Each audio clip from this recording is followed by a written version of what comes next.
Bienvenida o bienvenido.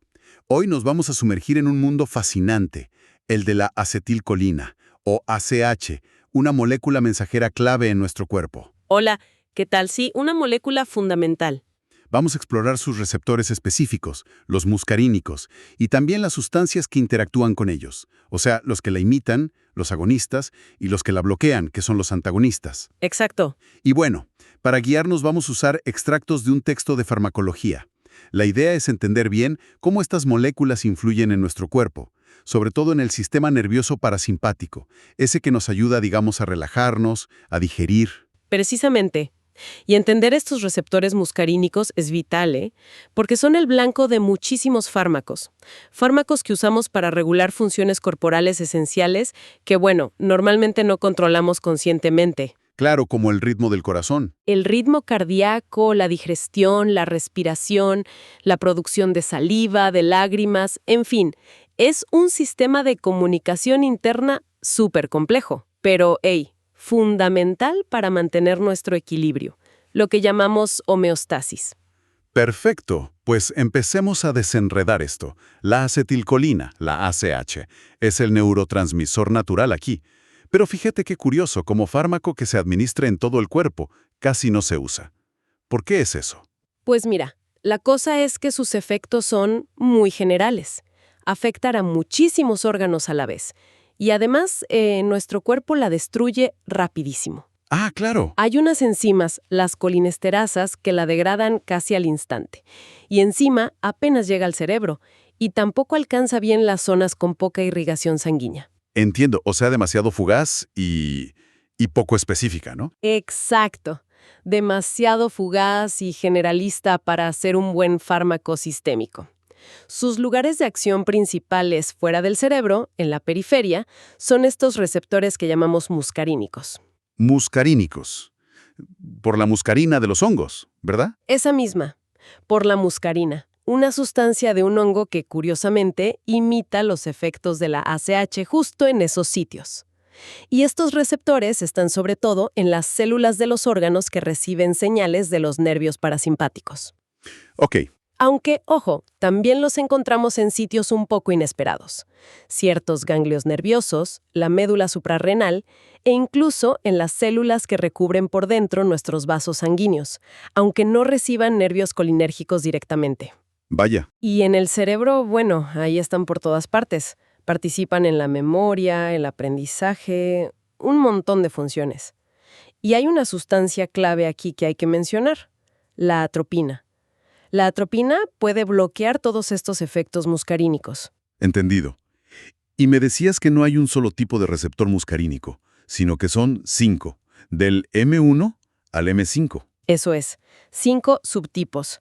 Al principio se diferenciaron por cómo respondían a ciertas sustancias químicas, pero luego la biología molecular, la genética, confirmó que sí, que hay 5 genes distintos para ellos.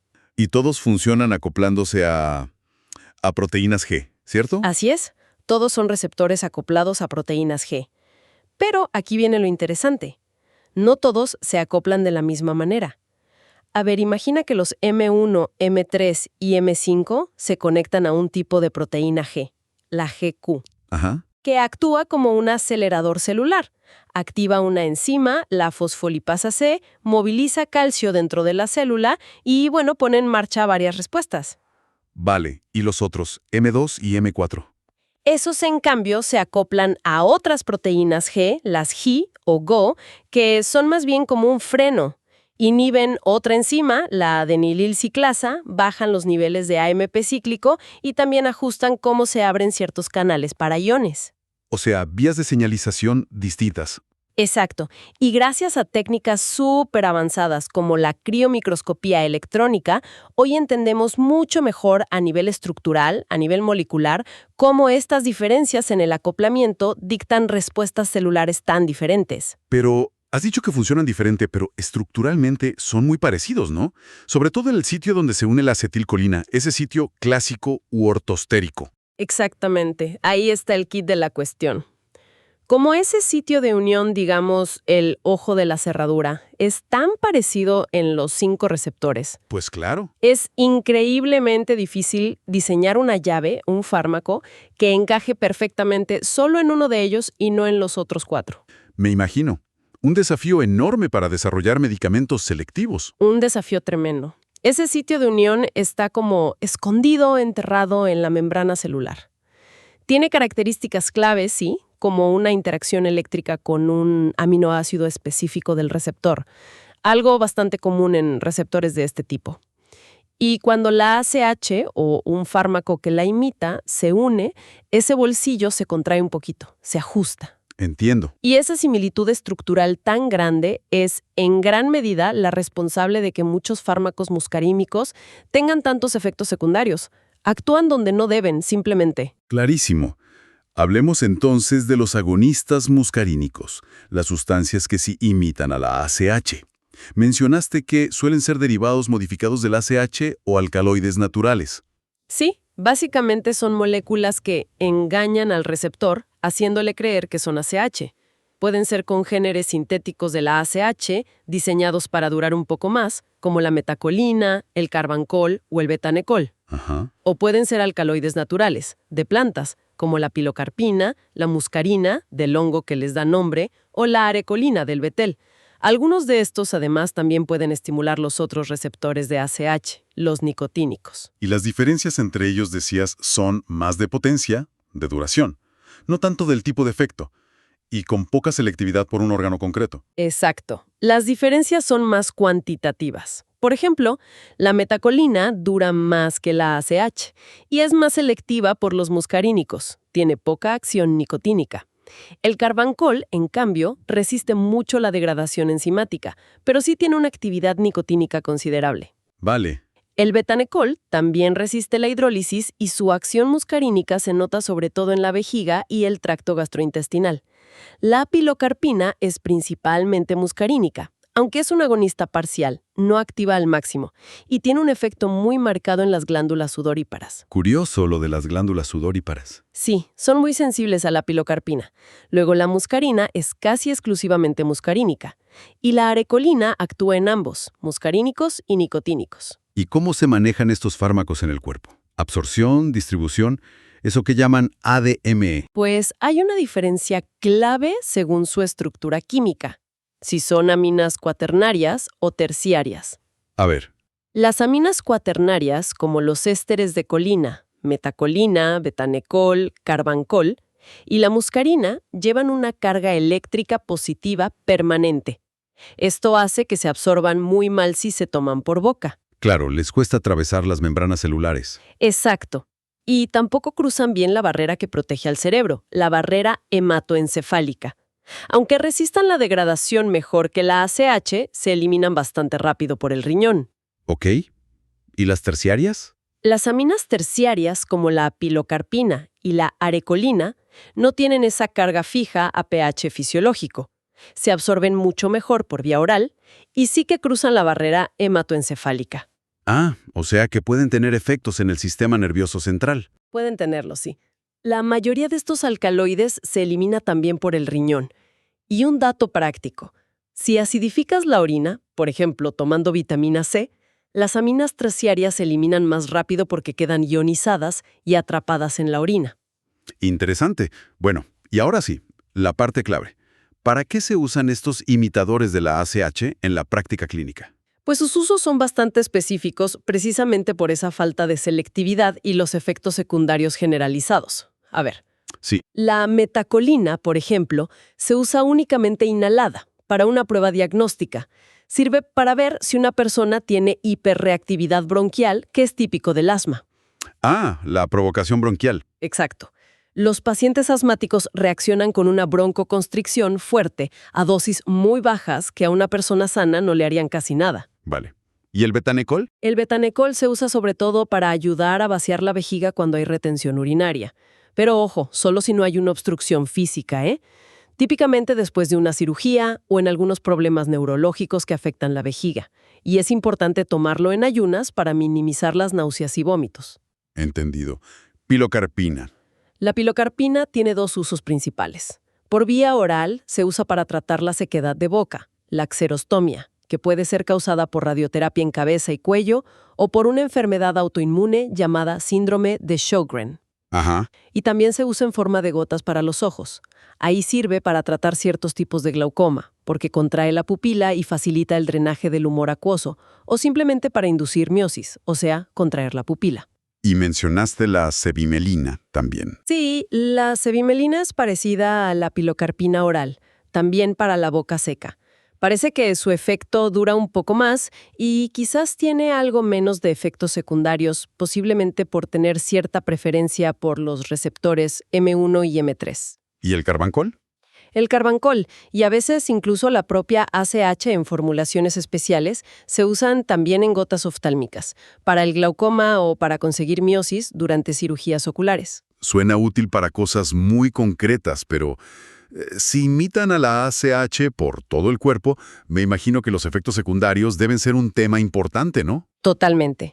Son un tema importante y además son bastante predecibles. Son la consecuencia lógica de estar estimulando receptores muscarínicos por todas partes. Claro. Por eso, estos fármacos están contraindicados si la persona tiene asma o EPOC, porque pueden cerrar más los bronquios. Si hay obstrucciones en el intestino o en las vías urinarias, porque aumentan la motilidad y podrían empeorar la obstrucción. Si hay úlcera péptica activa o ciertos problemas de corazón como bradicardia o hipotensión. Incluso en hipertiroidismo, porque podrían desencadenar una fibrilación auricular. Vaya lista de precauciones. Sí.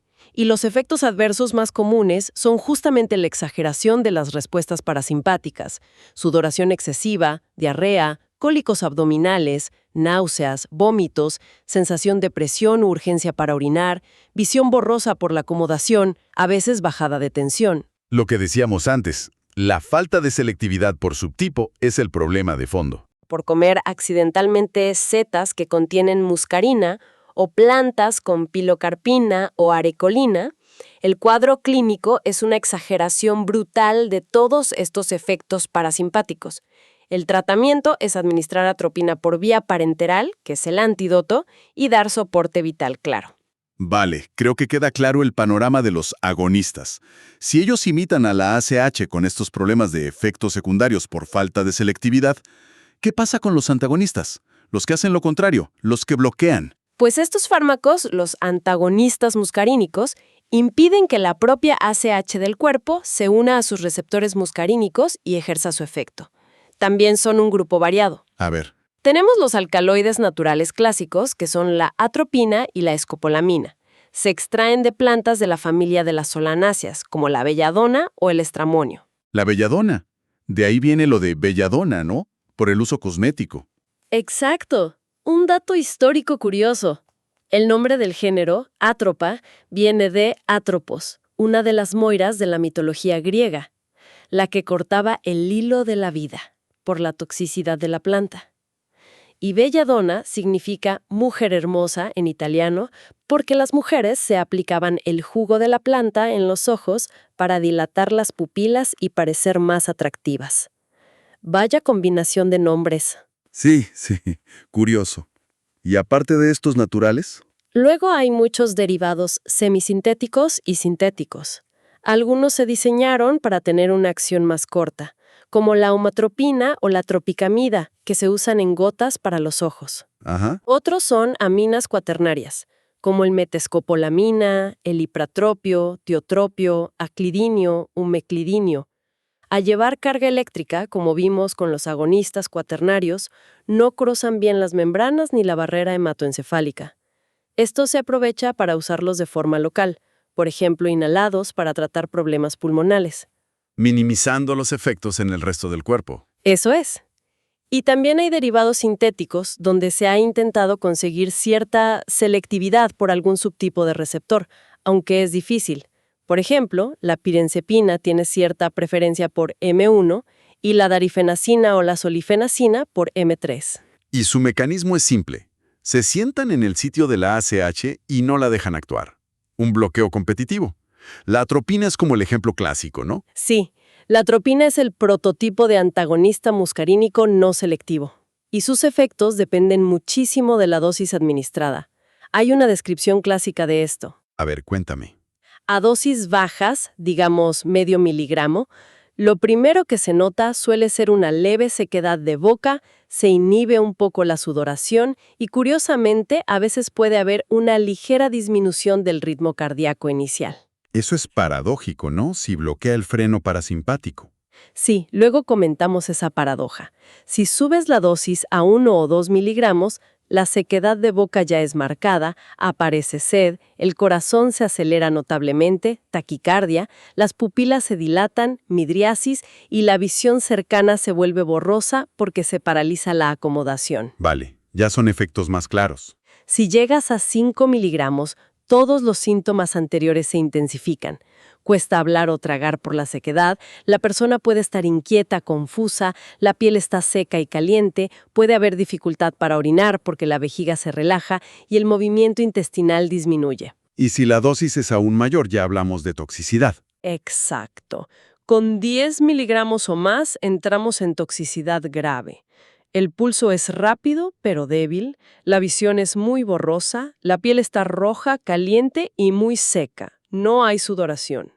Hay problemas de coordinación, ataxia, agitación, excitación, pueden aparecer alucinaciones, delirio y, finalmente, coma. Madre mía. Hay una regla mnemotécnica clásica en inglés que describe el cuadro tóxico. Red as a beet, dry as a bone, blind as a bat, hot as a hair, mad as a hatter. Rojo como remolacha, seco como hueso, ciego como murciélago, caliente como liebre y loco como un sombrerero. Qué gráfico. Y volviendo a esa bajada inicial de pulsaciones a dosis bajas, ¿cómo se explica si bloquea el vago? Es una buena pregunta y un poco contraintuitivo. La teoría más aceptada es que a dosis muy bajas, la atropina podría bloquear preferentemente unos receptores muscarínicos que están en las propias terminaciones nerviosas parasimpáticas, antes de la sinapsis. Serían autorreceptores, probablemente M1 o M2. ¿Y qué hacen esos autorreceptores? Normalmente, cuando se libera HC, parte de ella actúa sobre estos autorreceptores y frena la liberación de más HC. Es un mecanismo de feedback negativo.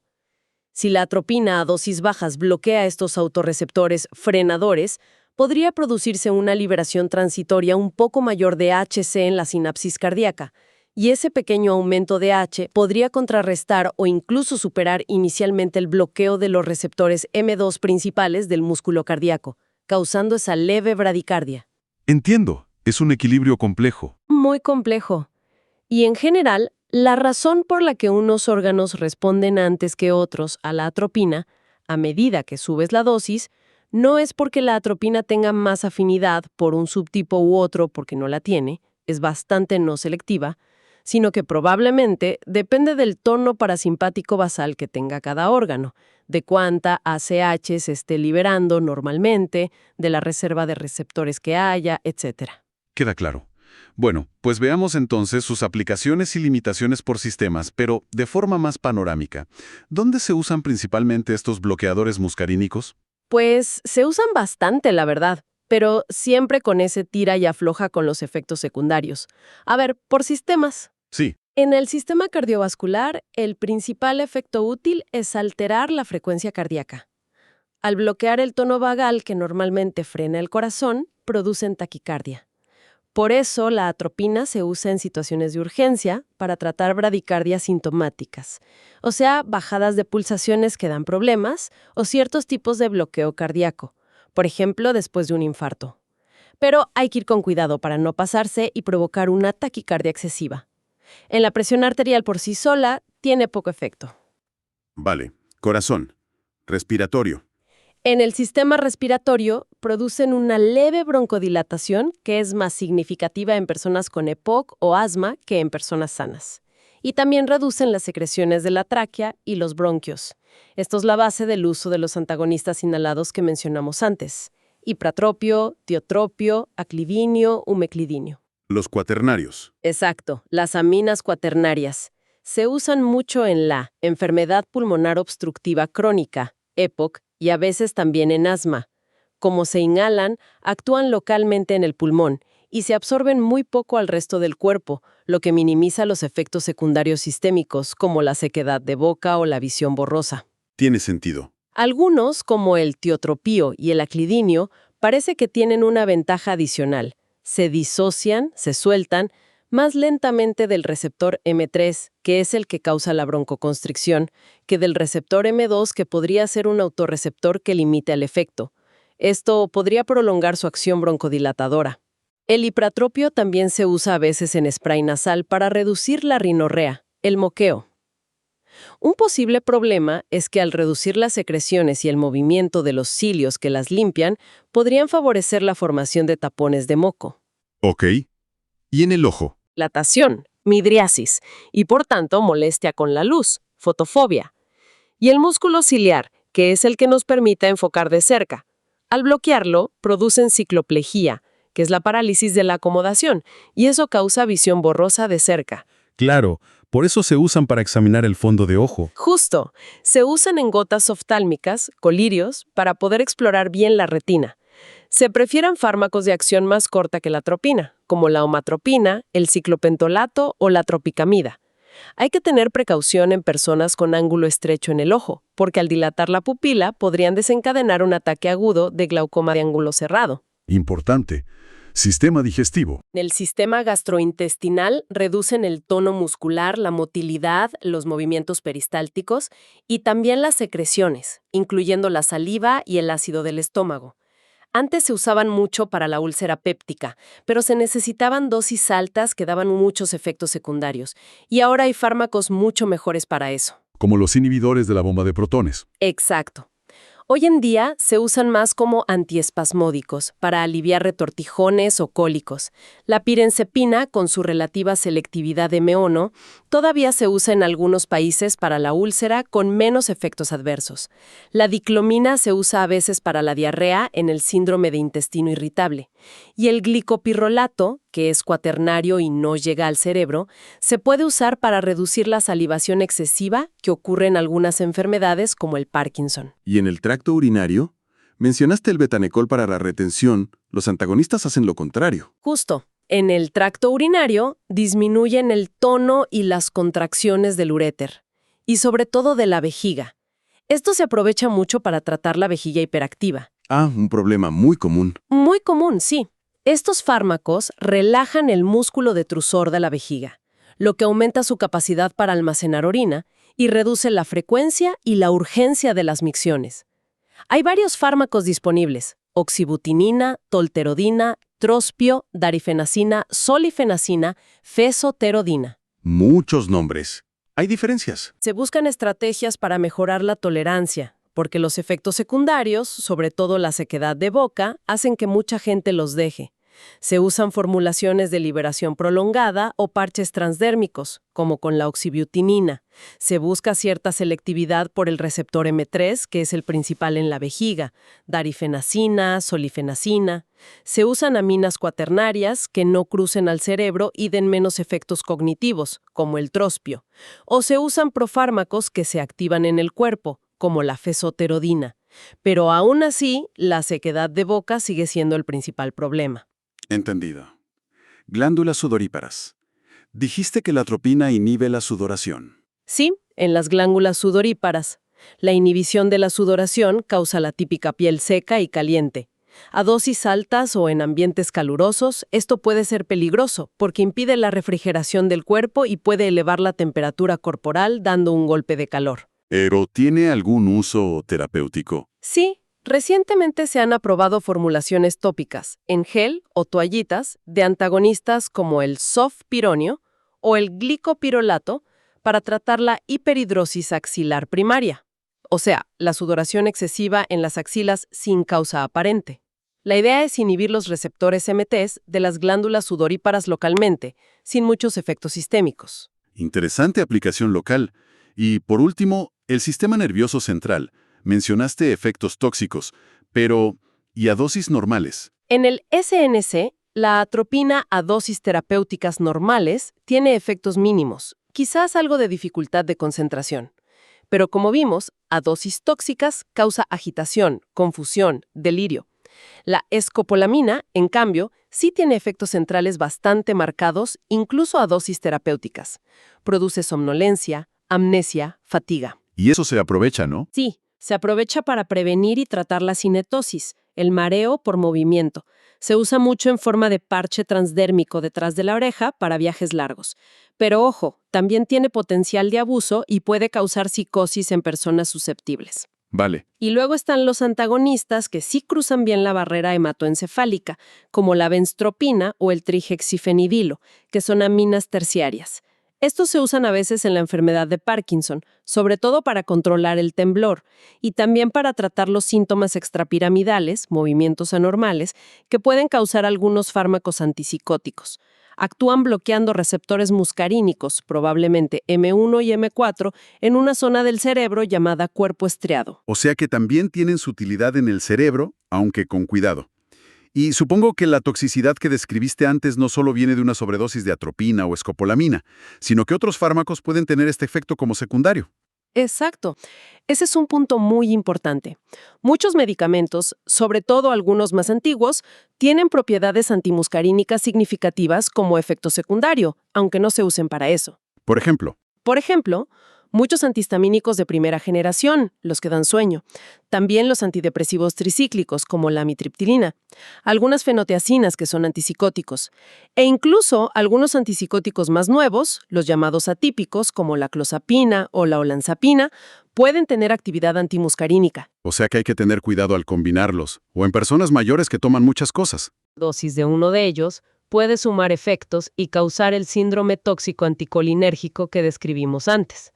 Los niños y los ancianos son especialmente susceptibles. El tratamiento, consiste en limitar la absorción si la ingesta es reciente. Lavado gástrico, carbón activado. A veces se puede usar con mucha precaución un antídoto llamado fisostigmina. La fisostigmina. ¿Qué hace? La fisostigmina es un inhibidor de la acetilcolinesterasa, la enzima que degrada la ACH. Al inhibirla, aumenta la cantidad de ACH en la sinapsis, y esa ACH extra puede competir con la atropina o el fármaco que sea y revertir el bloqueo. Pero hay que usarla con muchísimo cuidado, porque puede causar efectos adversos graves por sí misma, como convulsiones o problemas cardíacos. Y por supuesto, tratar los síntomas. Benzodiazepinas para la agitación o las convulsiones, medidas de enfriamiento si hay fiebre. Complicado. Queda claro que el gran reto, tanto con los que imitan como con los que bloquean la ACH, es la selectividad. Conseguir el efecto bueno en el órgano que quieres sin la cascada de efectos malos en todos los demás sitios, porque los receptores están por todas partes, y como decías, son muy parecidos en ese sitio clave de unión. Exacto. Y por eso, muchas de las estrategias actuales dependen de aplicar el fármaco de forma local siempre que sea posible. Inhalado para el pulmón, en gotas para el ojo, en parches para la piel o para la cinetosis. Buscando limitar la exposición sistémica. Precisamente. Pero claro, eso no siempre es posible o suficiente. Y aquí es donde la investigación farmacológica se pone realmente interesante con los llamados moduladores alostéricos. Moduladores alostéricos. ¿Qué son exactamente? Son moléculas fascinantes. No se unen al sitio clásico, al sitio ortostérico, donde se une la ACH y donde actúan los agonistas y antagonistas que hemos visto. Se unen a otro lugar diferente del receptor, un sitio alostérico. Ah, un sitio distinto. ¿Y qué ventaja tiene eso? La gran ventaja es que estos sitios alostéricos sí que varían más entre los 5 subtipos de receptores muscarínicos, M1 a M5. No son tan conservados como el sitio ortostérico. Anda. O sea que por ahí sí se podría conseguir selectividad. Exactamente. Abre una puerta muy prometedora para diseñar fármacos que sean realmente selectivos para un solo subtipo. Imagina estos moduladores como si fueran reguladores de volumen del receptor. ¿Reguladores de volumen? Sí, hay moduladores alostéricos positivos, o PAMs, que lo que hacen es potenciar, subir el volumen del efecto de la propia ACH o de un agonista que se una al sitio ortostérico. Y hay moduladores alostéricos negativos, o NAMs, que hacen lo contrario, bajan el volumen, inhiben la respuesta. ¡Qué interesante! ¿Y se sabe cómo funcionan? Sí, ya hay estudios estructurales, con cristalografía de rayos X, que muestran dónde se unen. Los PAMs, por ejemplo, se suelen unir en una especie de bolsillo, justo por encima del sitio donde se une la ACH, e interfieren con la forma en que el agonista se suelta del receptor, potenciando su efecto. ¿Y la aplicación de esto podría ser? Pues hay muchísimo interés en su potencial, sobre todo para tratar trastornos del sistema nervioso central, como la enfermedad de Alzheimer o la esquizofrenia. La idea es poder modular selectivamente la actividad de un subtipo muscarínico específico en el cerebro. Por ejemplo, potenciar la señalización M1 para mejorar la cognición, pero sin causar los efectos secundarios periféricos, boca seca, estreñimiento, visión borrosa, que daría un agonista no selectivo. Suena muy prometedor. Lo es. Y hay otra estrategia relacionada que también se explora, los ligandos bitópicos. Son moléculas diseñadas para interactuar simultáneamente con el sitio ortostérico clásico y con un sitio alostérico cercano. La idea es conseguir así una afinidad altísima y una gran selectividad por un subtipo concreto. Es un campo de investigación muy activo ahora mismo. Entonces, si tuviéramos que resumir todo esto, hemos visto que la acetilcolina es un mensajero vital, ¿no? Sus efectos, sobre todo los parasimpáticos, están mediados por estos 5 tipos de receptores muscarínicos, M1 a M5. Exacto. Los fármacos que la imitan, los agonistas, tienen usos terapéuticos, sí, pero bastante limitados por sus efectos secundarios generalizados, debidos a esa falta de selectividad. Correcto. Los que la bloquean, los antagonistas, tienen aplicaciones clínicas más amplias, desde el corazón y los pulmones hasta la vejiga o el cerebro, pero también chocan con ese mismo muro de la falta de selectividad y la carga de efectos adversos. Así es. Y la gran esperanza farmacológica parece estar en encontrar formas más inteligentes de interactuar con estos receptores, como la modulación alostérica o los ligandos bitópicos, para poder dirigir el efecto terapéutico solo donde realmente se necesita. Exactamente. Y eso nos deja quizás con una reflexión final para quien nos escucha. A ver. Sabiendo lo increíblemente extendidos que están estos receptores muscarínicos por todo el cuerpo y los roles tan complejos y variados que juegan, particularmente en el cerebro, donde están implicados en cognición, control motor, percepción del dolor, regulación del apetito y tantas otras cosas. ¿Cómo podrían unos fármacos que fueran verdaderamente selectivos para un solo subtipo M transformar el tratamiento de enfermedades neurológicas y psiquiátricas de formas que hoy ni imaginamos? Es una pregunta potente. Sí, ¿qué nuevas terapias podrían surgir? Y también, por la otra cara de la moneda, ¿qué efectos inesperados, quizás buenos, quizás malos, podrían aparecer al tocar con tanta precisión una sola pieza en este sistema de comunicación interna tan intrincado y tan vital para nuestro funcionamiento?